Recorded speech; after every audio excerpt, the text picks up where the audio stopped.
Car Audio's YouTube channel. All the team here are here to show you what we've done in this Transporter T6. This is towards the end of the week. We've pretty much finished this. We're 4 days into it, about to finish up on this job. Done a full audio upgrade, subtle but pretty effective, with a couple little bits on show as requested by our customer.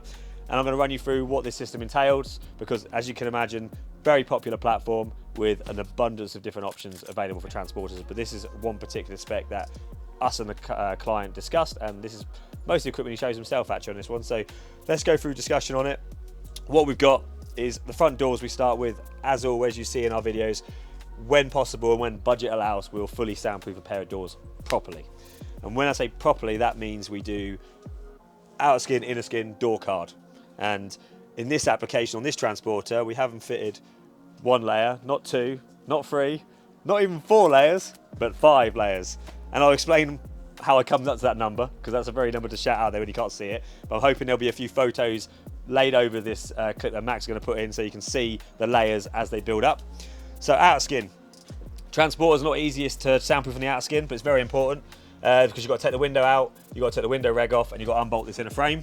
But the reason why it's so imperative to soundproof his outer skin is because the noise comes from the outside in through here, but also the speaker, the actual environment this speaker uses is that area. So you can get your hand in and you can soundproof a bit using the hole, but you can't actually gain access to everything. So it's imperative you soundproof the outer skin on these.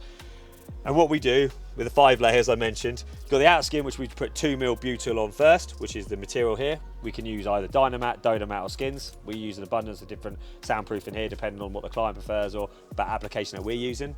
On top of that, we use an 8mm SQ acoustic liner, which is closed cell. Looks a bit like eggshell materials, which hopefully you're seeing now, and that actually improves acoustic environment inside the door, stops standing waves and stops reflection for the speaker waves backwards.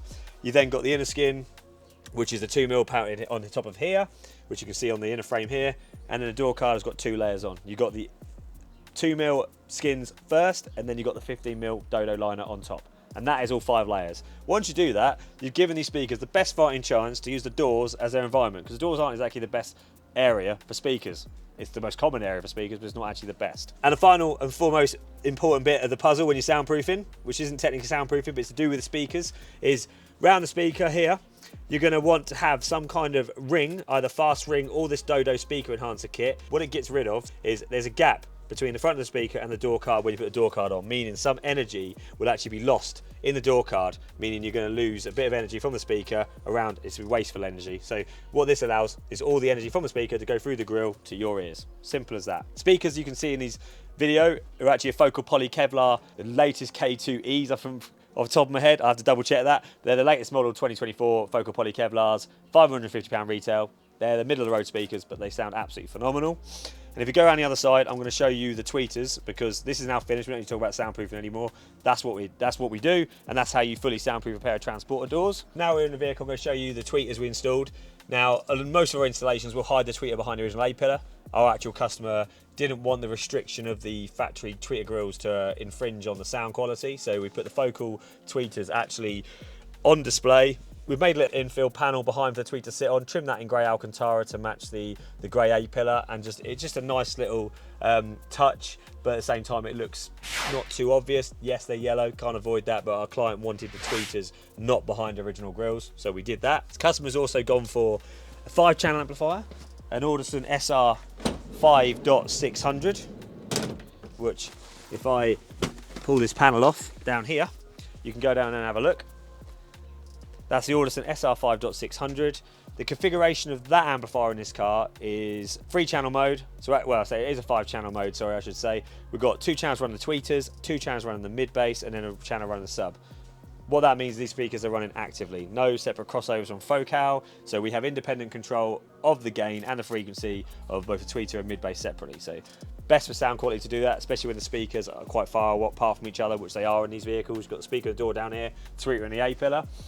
We've got the Alpine Halo 9 in the dash, which I will power on shortly. That's the source unit. Funny story actually, the customer was originally booked in to have this whole system running off the MIB factory VW unit, but after seeing the Halo in the shop display stand, he was like, I've got to have one of them. So now we fit an aftermarket radio. But this whole system was originally going to be off the original stereo. But I prefer this because this will sound better than the original radio. There's only so many results you're going to get out of a standard one. Underneath the rear bench, we've got the Audison 10-inch sub box, which you might be struggling to see a bit, which is mounted underneath there. Gone a bit further on the install of this, you may see the little luggage straps on there. What we actually do on these vehicles, I mean, that's not quite finished yet, so we've got to cut them shorter than that, but what we do is we take all the seats out, we take the floor out, and then we mount a board underneath, silicone that down so that's nice and secure without drilling any holes, and then we strap our sub box to that, meaning it's very rigid, because what you don't want is a sub box to move with every bass note. Velcro is only so strong, so this means you get as much bass out of the system as possible. The energy is not lost through the whole box moving, so that's strapped down. And then the customer has also gone for a reverse camera and a dash cam. I won't go into too many details into the dash cam and how it operates, but I will go into what model we've gone for. We've gone for the Thinkway U3000 2-channel, which as of May 2024 is the best unit available right now, in my humble opinion. You've got 4K on the front, 2K on the rear, 60 frame rates at 2K if that's what you prefer, depending on your resolution requirements. And that's got radar technology built in that model, so this unit will record whilst parked up for quite a long period of time without the need for a separate battery to run it. Extremely good picture quality on that unit. Awesome dash cam, the best one available right now. Losing my voice a bit. I'm trying my best to put on a brave face here, but I've got man flu. So you've got the camera here, the reverse camera. This is actually a really nice reverse camera, very high quality.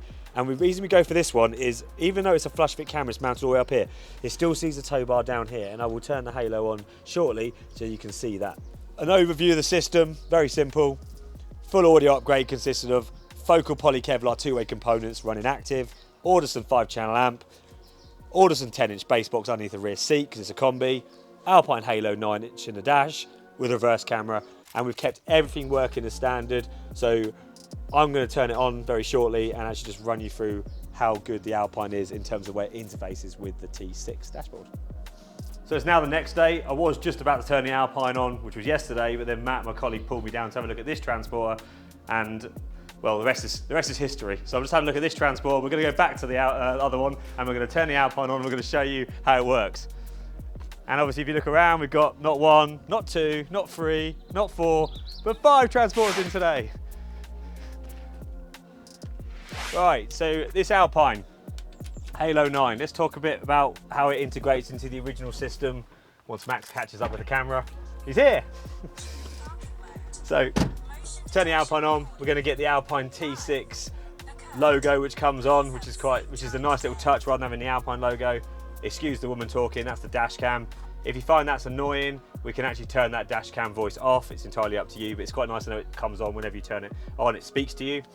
Now this is fully integrated to the multifunction steering wheel. If you've got optical parking sensors on the car, what you're going to get is you're going to get them come up on the screen as well, just like that, and it comes up on the screen, just indicating there's something in front. At the moment it's picking up our number plate that's on the front of the vehicle, that's why it's going red. But if I reversed up, you're going to get the red as well. Very nice option, you got that one. So what you can also do, go to the home page on this unit by pushing the home screen, which is the home screen on the actual Alpine, go to vehicle in, go to parking sensors, go to car settings, go to information, and you can see the software version, and you can also go to things like turning off the ignition on hold, so you can turn the key off and the unit can stay on for a bit. It's just fully interfacing with the actual factory controls of the vehicle really, so you're not losing any of the factory parking sensor information or steering wheel controls. It all operates through the CAN information of this car. But that's about it really. Reverse camera, I'll quickly show you that actually if you give us a second. Turn the reverse camera back on after I've done a software update. So now I'm going to show you the reverse camera image as well, looking at it. So go to the reverse camera, and you're going to get the reverse camera on the screen as well as the parking sensors on the right. So you can either have the parking sensors on the full screen as optical, or you can have the reverse camera and a small parking sensor. It's entirely up to you, the customer has a choice now, and you can see the tow bar in the view there as I mentioned earlier. But yeah, great system overall. Does sound bloody good, to be honest with you. Sounds extremely good with the fully soundproof doors, the focal Poly Kevlar's running active, and also an awesome source unit. This Alpine, it makes all the difference. As much as you can get good results on that factory MIB unit, it is not the same as having an aftermarket radio. And it's Marmite taste, whether you go for a floating screen or a flush screen, but with a floating screen, you can literally get the screen completely flat away from the rake of the dashboard, meaning glare isn't a problem, because the rake of the dashboards on transports, unfortunately, when you have a screen like that, flush the dash, on a sunny day you can have glare issues. So our customer wanted to go for a unit which gets rid of that. We install them in any position. This customer's gone for the lower position, so it looks more OE, if you can call it OE, but you can have it in the higher position, have the screen up here if you prefer, and then have access to a pocket below. Entirely up to you. The choice is yours. We can do that on install, but actually on the fly you can adjust the screen like this to get the exact angle depending on how tall you are. But yeah, all good. That is it for this Transporter T6. It's had an abundance of options. Any questions you have on each component, because you can imagine you can have the dash cam on its own, you can have the halo on its own, or you can have the audio system on its own, or hell, you can even add a reverse camera to the factory system. So if you like any of the products in this vehicle, just drop us a comment or send us a WhatsApp message or fire us over an email. We're happy to help and answer any questions you may have. Feeling a little bit better today. My voice is still a bit gone, sorry about that, but from Connor in front of the camera, Max behind the camera, and all of John Cleese Car Audio, we'll see you soon.